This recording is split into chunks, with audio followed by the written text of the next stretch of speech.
Let's get some perspective from Marc Short. He served as Chief of Staff to former Vice President Mike Pence. He was also Director of Legislative Affairs during President Trump's first administration. Marc, thanks for joining us as always. Of course, thanks for having me. You heard Mayor Karen Bass there, other local officials saying that this military mobilization wasn't necessary, that local officials, local law enforcement had things under control.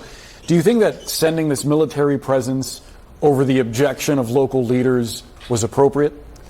I think it probably was, Boris. I think also the reality is that I think Donald Trump is very good at exploiting the weaknesses of Democrats. And I think that politically he can look at the situation and know that last year they gave him boys competing in girls sports. They gave him this year, siding with the elite Ivy League schools against Jewish students. And now he sees this as a great chance to exploit Democrat weaknesses when it comes to managing cities that I think have shown a distaste for law enforcement. And reality is immigration and customs enforcement are part of our law enforcement.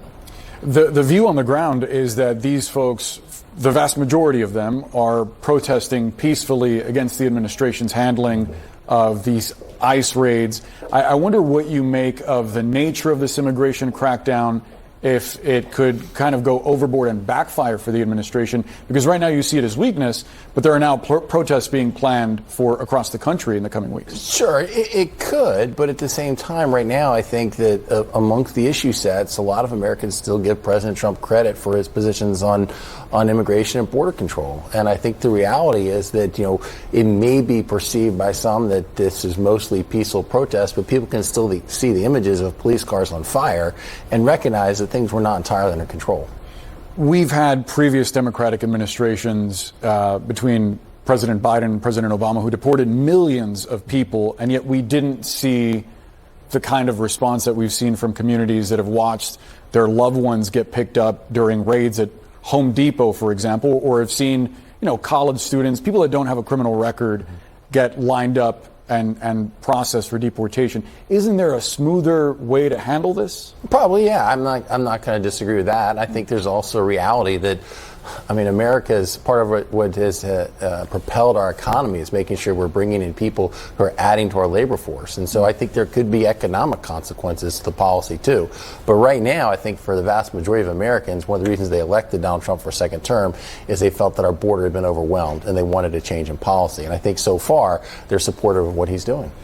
Could the administration, though, by mobilizing these federal forces, be setting a precedent that Republicans may someday come to regret under a Democratic president who chooses to do something similar? Sure, it's possible. But I think there's also been precedent here where, George H.W. Bush mobilized the National Guard after the Rodney King riots. And so I think part of a request from the governor. Fair enough. And I think that's the way it should work, is that it should be, as the president himself even acknowledged in 2020, that it should be something the governor requests. But again, I think the president views this as a position of weakness among Democrats and is going to show force. And I think part of this also is still a residue of 2020 and feeling that he should have acted, more forcefully in light of the George Floyd riots. And in fact, people forget there were also riots in Portland that year that were pretty significant too. And I think some of this is a hangover from those impact too.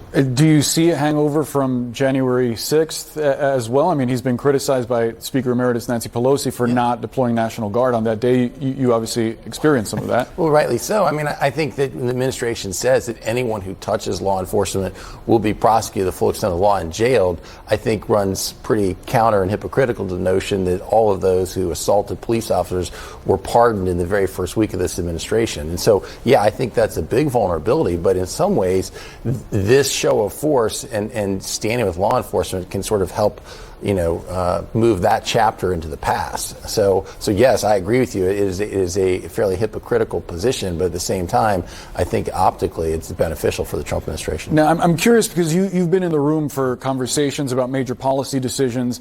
We have seen this reporting that a lot of this has to do with demands from the administration and specifically Stephen Miller and others that ICE get their quotas up, that they meet these numbers, sort of abstract numbers of deportations that they want to see. Is that a healthy way to go about this? How do you think Trump processes hearing different voices on this issue, or is this something you think that comes from him? I think there are different voices on this issue. I think there are different perspectives probably in the administration. And I frankly have heard the president on many occasions want to articulate we want to have a border enforcement now because he thinks it would pave the way to actually passing some sort of immigration reform that would be more lenient to allowing workers into the nation. Really? But there's a division, obviously, within the administration. That's certainly a position that others inside the administration strongly oppose. I do think the president often views that these sort of optics, they'll help achieve the first goal. In other words, seeing these visuals on TV will help deter those who want to get here illegally because they feel it's not worth the cost.